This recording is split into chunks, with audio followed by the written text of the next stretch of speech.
Hello everyone, my name is Ritika. Today we are going to start our new chapter. The name of the chapter is Bringing Up the Curry. Basically हम इसमें इस chapter में पढ़ेंगे कि कैसे एक छोटा बच्चा और एक एलिफेंट अच्छे दोस्त होते हैं। एक एलिफेंट कैसे किसी की जान बचाता है, जो दो फ्रेंड्स होते हैं वो कैसे रहते हैं, हम इसके बारे में पढ़ेंगे। So let's start the chapter. Carrie the elephant was 5 months old when he gave to me to take care of. इसमें राइटर बोलते हैं जब कैरी सिर्फ 5 महीने का था जब उनके पास कैरी को लाया गया ताकि वो उनका ध्यान रख सके। I was 9 years old and I could reach his back if I stood on tiptoe. जो राइटर थे वो 9 साल के थे। जो कैरी अब उस टाइम पे छोटा था, तो जो राइटर थे वो अगर अपने पैरों की उंगलियों के बल खड़े हों तो वो उनकी यानी कि करी एलिफेंट की बैक तक पहुंच सकते थे। He seems to be remain that high for nearly 2 years। वो मतलब लगभग उसी हाइट का था पूरे 2 साल के लिए। We grew together, that is probably why I never found out just how tall he was. वो इकट्ठे ही बड़े हुए हैं, सिर्फ यही वजह शायद से रही होगी कि जो राइटर है उनको पता ही नहीं चला कि कैरी कितना बड़ा है।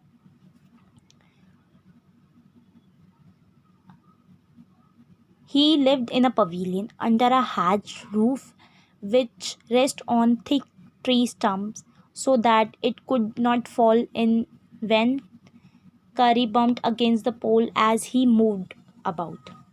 So जो करी था यानी कि एलिफेंट था वो एक पवेलियन में रहता था। पवेलियन एक टाइप का झोपड़ा होता है जो एनिमल्स के लिए बनाया जाता है ताकि वो उसके नीचे रह सके। बेसिकली वो एक पेड़ के पास था और ऊपर से काफ़ी सारी ग्रासेस थी ताकि वो मतलब धूप से बारिश से बचा रह सके। One of the first thing Carrie did was to save the life of a boy. Carrie did not eat much. He would nevertheless need 40 pounds of twins a day to chew and play with. जो सबसे पहली चीज़ elephant ने की थी वो एक लड़के की जान बचाई थी। और जो कैरी है वो कुछ ज़्यादा खाता नहीं है, वो थोड़ा से ही खाता है। 40 पाउंड्स ऑफ ट्विंग्स। बेसिकली ट्विंग्स का मीन्स ये होता है जो थिक एकदम पतली पतली डालियाँ और पेड़ होते हैं ना, उसी को कैरी खाता है।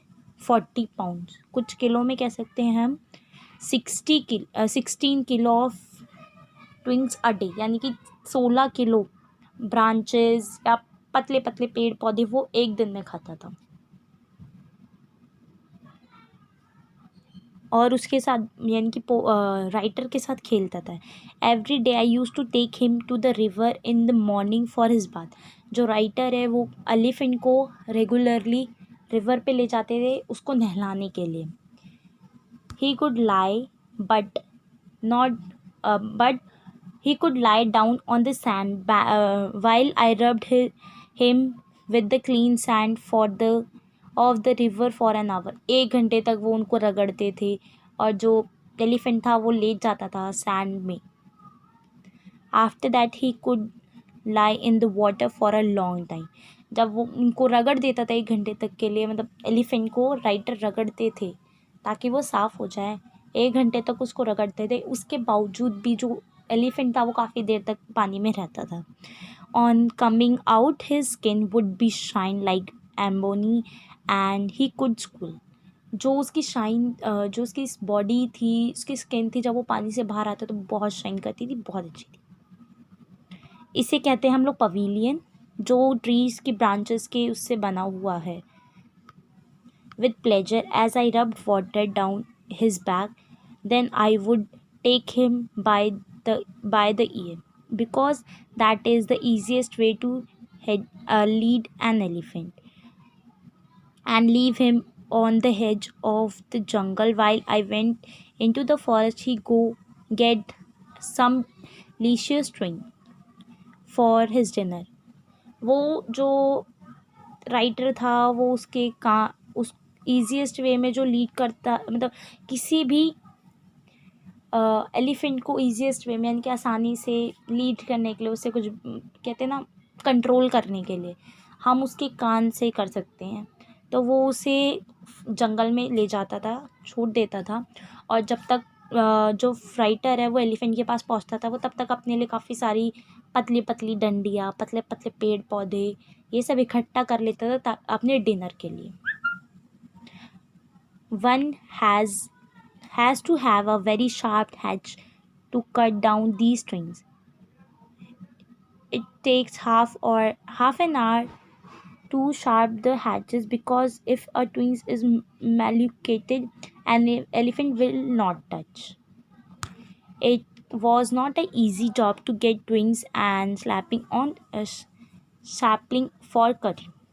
ये बहुत मुश्किल तो नहीं, बट ईजी भी नहीं था ट्विग्स इकट्ठा करना उसके लिए.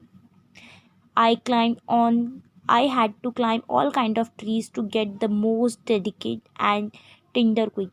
जो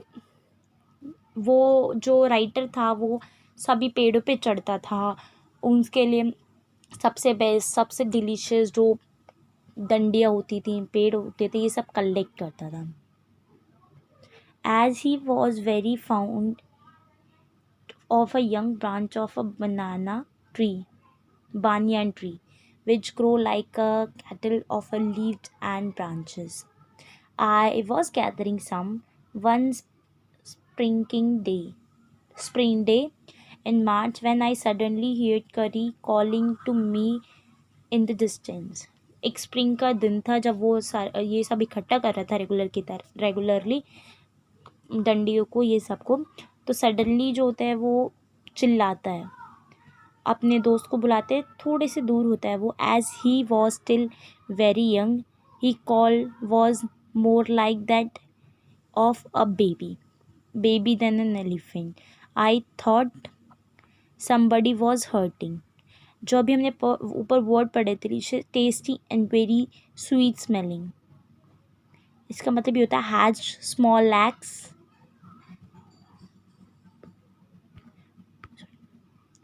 जो बेबी एलिफेंट था, जो बड़ा हो चुका था, तो अब उसकी आवाज़ एक बच्चे की तरह नहीं थी. और जो राइटर था उसने उसकी आवाज़ सुनी तो उसको लगा कि जैसे उसको कोई परेशान कर रहा है, उसको कोई चोट पहुंचा रहा है. So I came down from my tree and ran fast to the edge of the forest where I had left him. तो वो पेड़ से उतरा और जल्दी से भागा जहाँ पर उसने एलिफेंट को छोड़ा था. But he was not there, but वो एलिफेंट उधर नहीं था. I looked all over but I could not find him. जो राइटर था उसने इधर उधर देखा, शायद से वो इधर उधर साइड में चला गया, बट नहीं, वो उधर नहीं था. I went near the edge of the water and I saw black something struggling above its surface. जब वो पानी के कोने पे पहुंचा तो उसने देखा कुछ ब्लैक है जो स्ट्रगल कर रहा है अबाउट इट्स सरफेस, मतलब कुछ स्ट्रगल कर रहा था, कुछ करने की कोशिश कर रहा था. Then it rose higher and it was the trunk of an elephant. जब वो ऊपर आया, पानी के नीचे से ऊपर आया, तो उसने देखा एक ट्रंक यानी कि सूंड है किसी एलिफेंट की. I thought he was drowning. I was helpless because I could not jump into the water and save the 100 pounds of him. Since he was much higher, much higher I. वो पानी में कूद के उसकी help भी नहीं कर सकता था. But I saw his back rising above the water, and the moment he caught my eyes, he began to struggle up to the shore.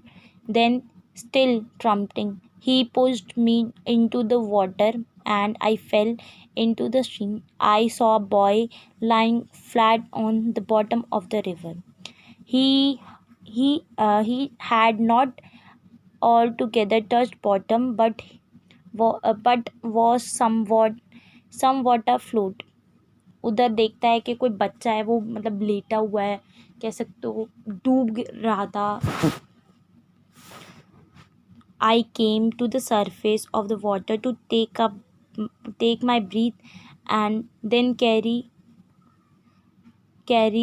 was stand, his feet planted in the sand back and his trunk stretched out like a hand, hand waiting for mine.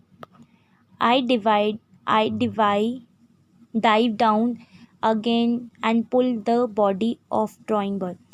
तो जो उसके elephant की सूंड थी वो एक hand की तरह उसे खींच रही थी ताकि दोनों मिलके उस बच्चे को बचा सकें. I could not swim ashore and the slow current was already dragging me down. लेकिन जो नदी का धीरे धीरे बहाव था, यानी कि जो पानी हल्का फुल्का चल रहा था, धीरे धीरे चल रहा था, वो जो राइटर था उसे नीचे ही खींच रहा था. Seems us adrift by the current. Curry, who was usually slow and ponderous, suddenly dragged down like a hawk and came away into the water, where I saw him stretch out his trunk again. I raised up my hand to catch it and it slipped. जो writer था वो बच्चे को बचाने की कोशिश कर रहा था और कैरी जो अपनी सूंड दे रहा था ताकि वो पकड़ सके. तो जैसे ही उसने देखा, जैसे ही वो पकड़ने जाता है उसकी सूंड को, बट वो स्लिप हो जाता है. I found my self going under the water. जो राइटर होता है वो अपने आप को ऐसे सोचने लगता है जैसे वो पानी के अंदर ही जा रहा है. बट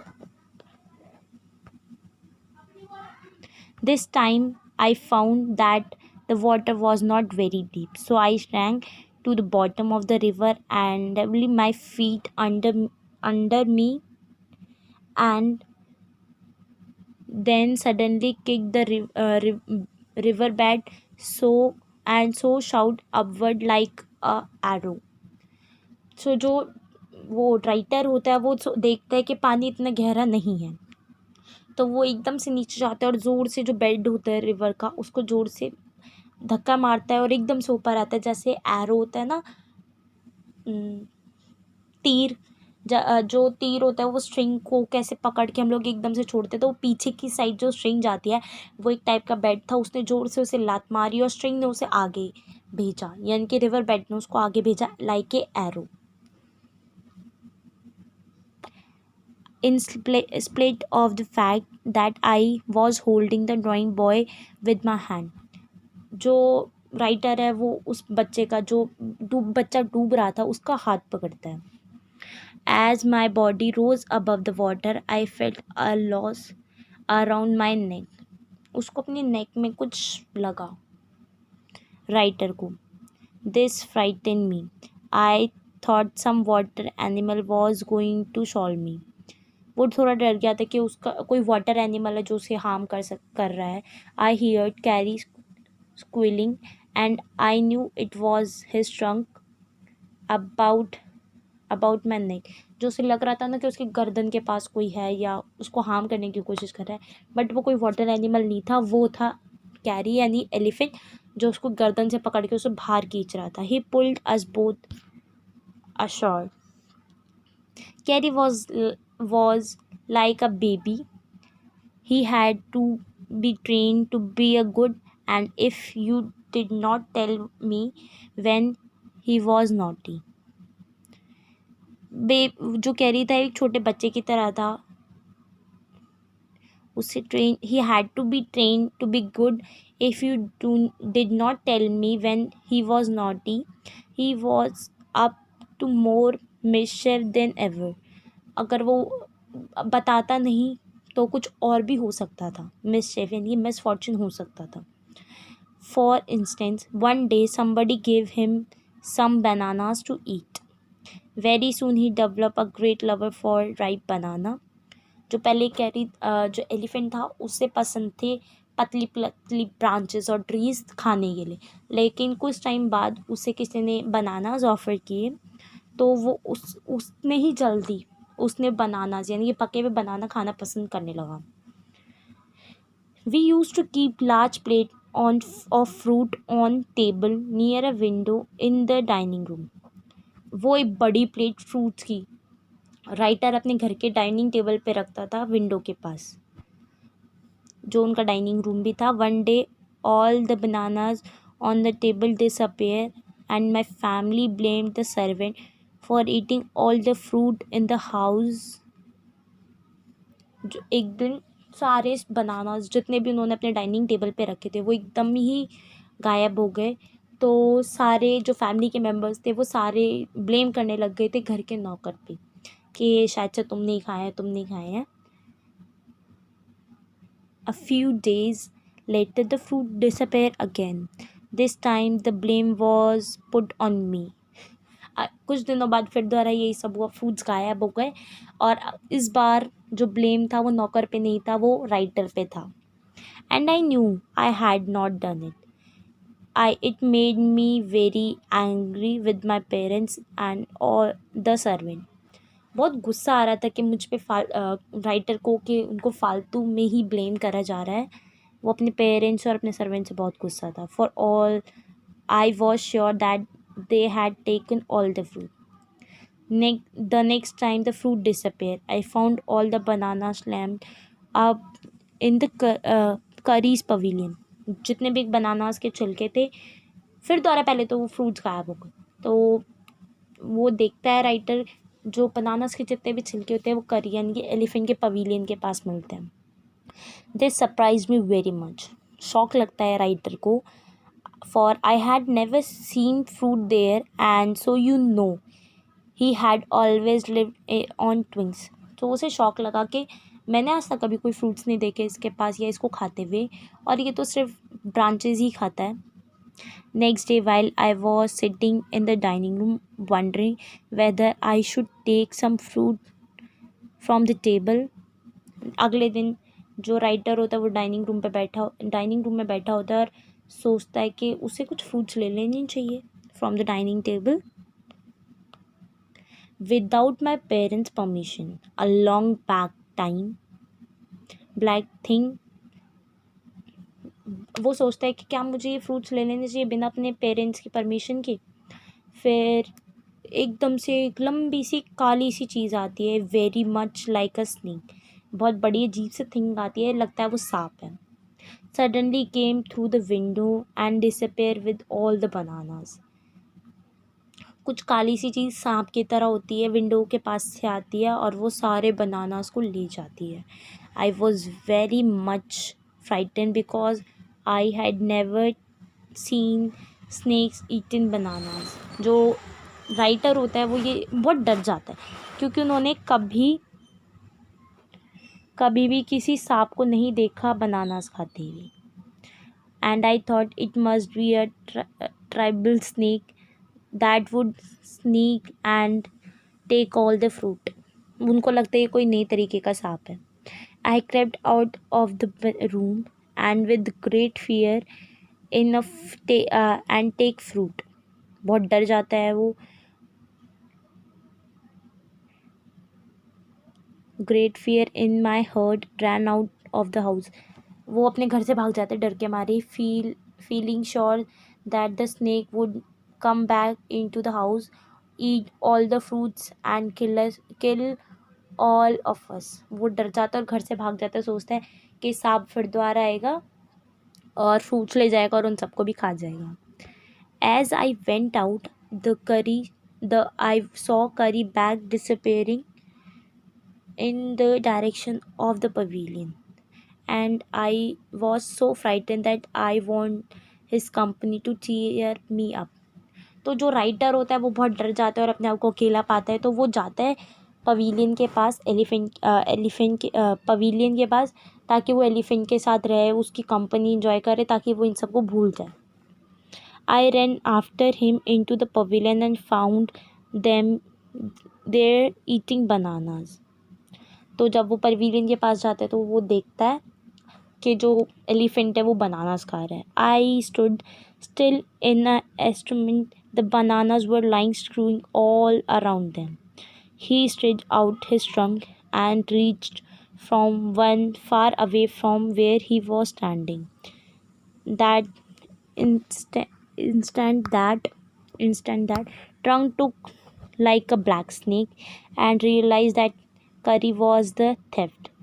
वो देखता है उसकी लंबी सी सूंड जो है वो एक सांप की तरह लगती है तो वो समझ जाते हैं कि ये सब करी नहीं, यानी एलिफेंट नहीं कही है। I went to him, pulled him out by the ear and joyously showed my parents that it was curry and not I that had eaten all the fruits these many weeks। तो वो जो करी को ना वो कान से पकड़ के अपने पेरेंट्स के पास ले जाता है और दिखाता है कि ये सब करी ने किया है, ना कि मैंने। जो इतने टाइम से, कुछ हफ्तों से जो फ्रूट्स गायब हो रहे थे, वो करी ने खाया है, ना कि मैंने। Then I scold him, for elephant understand words as well as children, and I said to him, next time I see you stealing fruits, you will be whipped। He knew that he were all angry with him। तो next वो अपने elephant को डांटता है और वो जानता है कि जो वर्ड्स वो बोल रहा है वो बच्चों की वो समझ रहा है।